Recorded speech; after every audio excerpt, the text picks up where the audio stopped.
Hey guys, welcome back to Pleasure Beach episode 4. Today I'm going to continue with the very end of the seafront, and that's by doing this ticket booth. I wanted to create a place where you could kind of buy an entry ticket or like a wristband for the rides. My kind of idea for the park is to have it as a small fee to get in, and then you pay either per ride or you buy like a unlimited wristband thing. So that's the idea why I've kind of wanted to build like this little ticket booth. And then behind this ticket booth here, it will be like the main entrance gate into the park. I believe they do something similar at Blackpool Pleasure Beach. I can't really remember because it's been a long time since I've been there. But when I was a child and I went there with my mum, I don't remember her doing the rides. And so I think maybe she paid like a smaller price to get in, and I had like the wristband for the rides kind of thing. And they have a similar thing as well at Liseberg in Sweden. When I went there with my wife, she doesn't really like rides that much, so she just paid an entry fee of 10 euros. And I paid for 2 days, I think it was like 60 or something euros like that, for an unlimited ride wristband.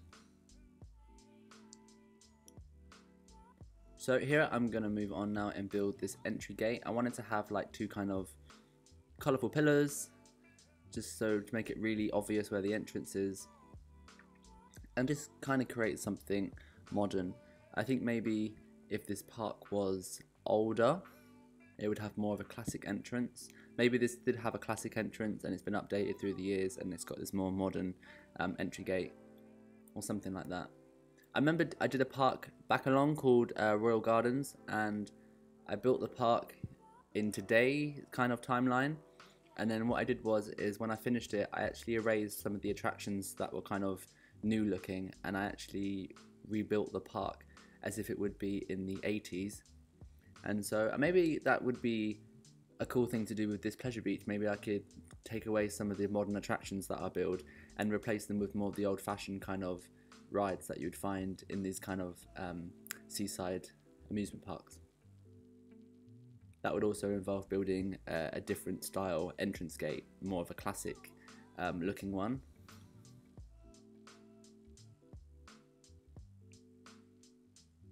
So on top of both these pillars, I wanted it to say the initials for Pleasure Beach, PB.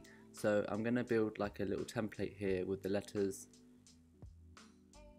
and then I'm going to put those on top of each of the pillars. I also plan to build like a tower ride and have the same kind of thing on top of the tower ride as well.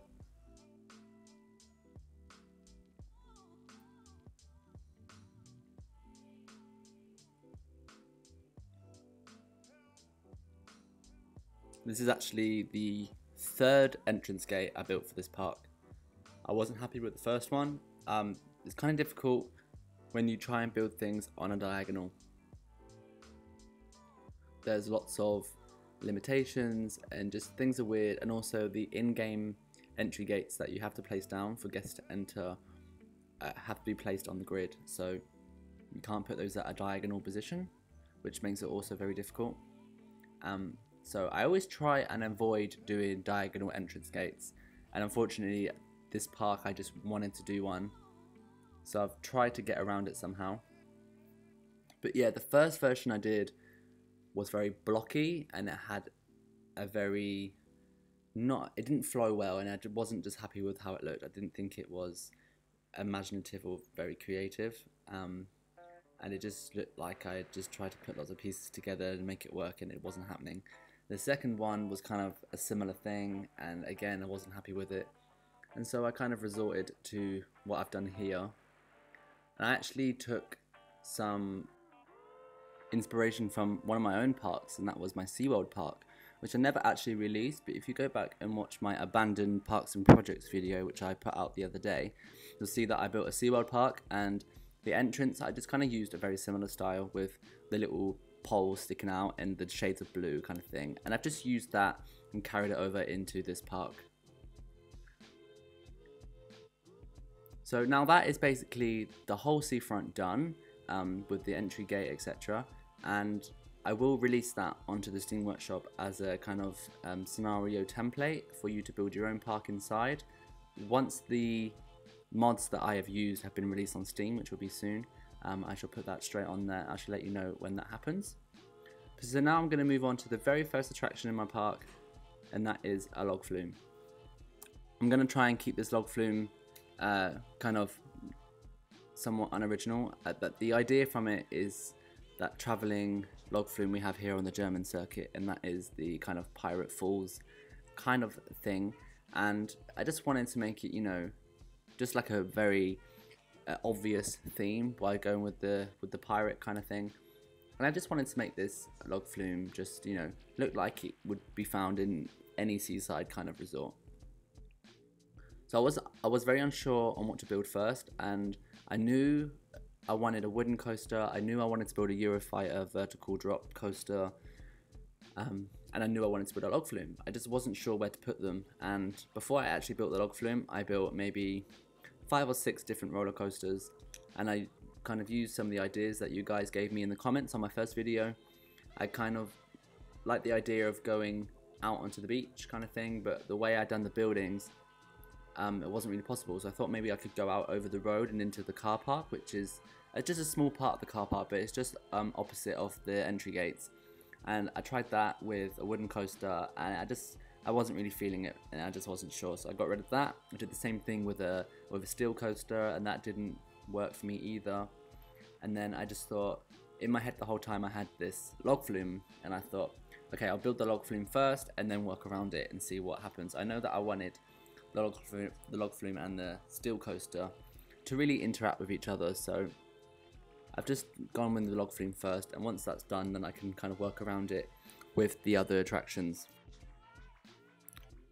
In the last episode as well, you may have seen me build the buildings on the seafront, and I actually built this casino, and I was saying how unhappy I was with the casino.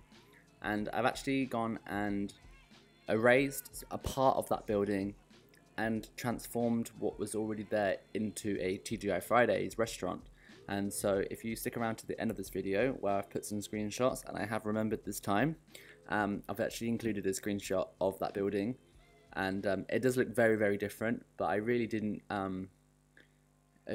build a lot, to be honest. All the pieces I used were already there. All I did was add some kind of window canopies and that kind of thing. So back to the log flume. I've just built these like wooden archway things over the lift hill, which I see quite often on these kind of pirate themed log flumes. And on top of those archways I've put some lights, so at night time the lift hill will light up. I'm just going to go in now around the coaster and do some custom support work. So I'm using a bigger pillar for the larger sections, and then with the smaller kind of not so high parts of the ride I'm going to go in and do more of a smaller beam.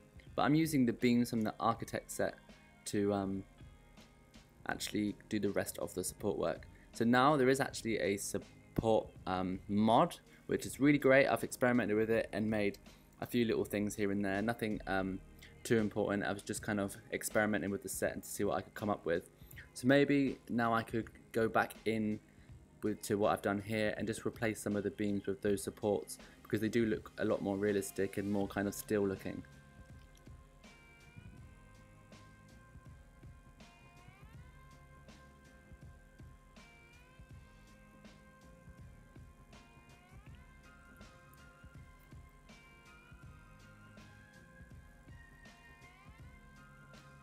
So I'm having a problem at the moment with the support killer, and so I am using the support killer from the Shy Guys 3 set, and unfortunately that has a collision problem with paths, which I didn't realize at this point of building it. And so when I come back in and try and put attractions around the log flume, I really run into some trouble with trying to place pieces down, because those invisible support killer pieces where I can't see where I put them are stopping me from building other things. So I kind of shot myself in the foot a little bit with that one. I found out now, and from reading Discord and on Reddit, that you can actually put a tree underground, and the tree is hidden because it's so far underground, but it actually removes the support, so that's a good way to do it. As I said before, I used to use the bush, the little shrub bush, which would kill the support as well, and also have foliage around the bottom of your ride, but that no longer works as the collision on that one doesn't work anymore for some reason. So I'm just adding in a pipe here just so it looks like that there is kind of water being pumped around the ride.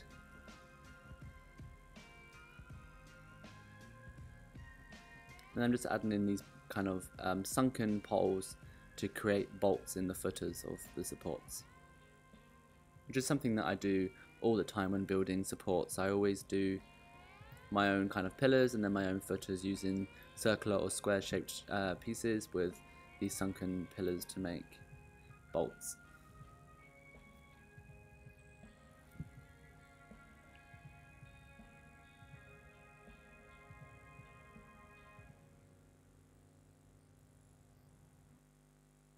So no theming is complete without a little bit of rock work.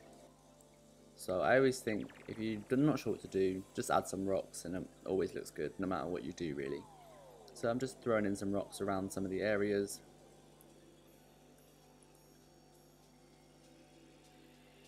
I'm just slightly changing up the shades of colours of the browns and greys.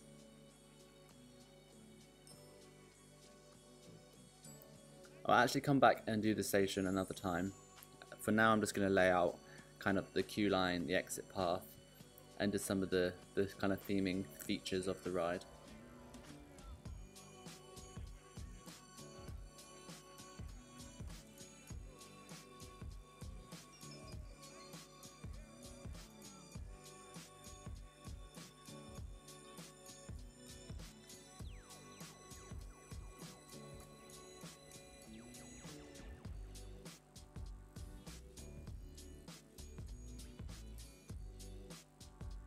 It's always good to have a bit of fire in there just to create some effects. Also put some of the water jets at the bottom of the drop as well. So I want the queue line to this ride to be more diagonal. So I'll go in and do my little path cover trick. I just wanted to create a little tunnel there on the curve. Unfortunately there is no like the diagonal curve pieces for me to make a diagonal tunnel, so I've had to just go with a small piece, but it's better than nothing because I did want to include a tunnel on there somewhere.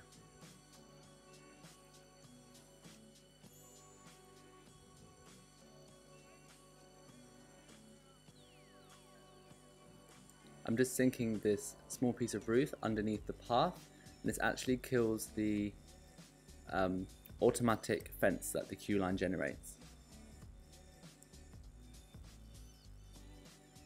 So I'm just trying to find the correct shade of green, and here I'm just going to go over the corners with the diagonal path cover and just make it a bit more flowy rather than so zigzagged.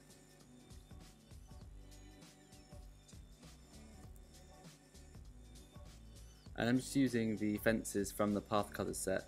These are not actually my favourite fences. They're quite awkward to place. They're quite thin, you can't really see them. They're not set on the grid properly, so you have to adjust them when laying them down. And there's no diagonal pieces. So my favourite fences are on the Shy Guys 4 set. They are really great. They have all different sizes, diagonal, straight, curved. That set will be on Steam soon.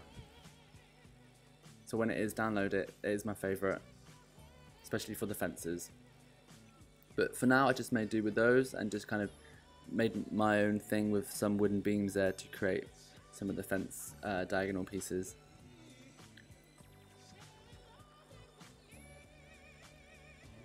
Let's add in some shrubbery around the ride. I thought the bottom of the main drop was kind of a bit open with the water, so I decided to add another kind of rock thing just to create some sort of scenery, I guess. Like I said, it was just a bit empty for me. I just think it needed something. So on to the screenshots. I hope you've enjoyed this week's video. If you have, give me a thumbs up. If you've not subscribed already, click that subscribe button and also click that bell icon to be notified when I next upload. But thanks for watching, and I'll see you all next time.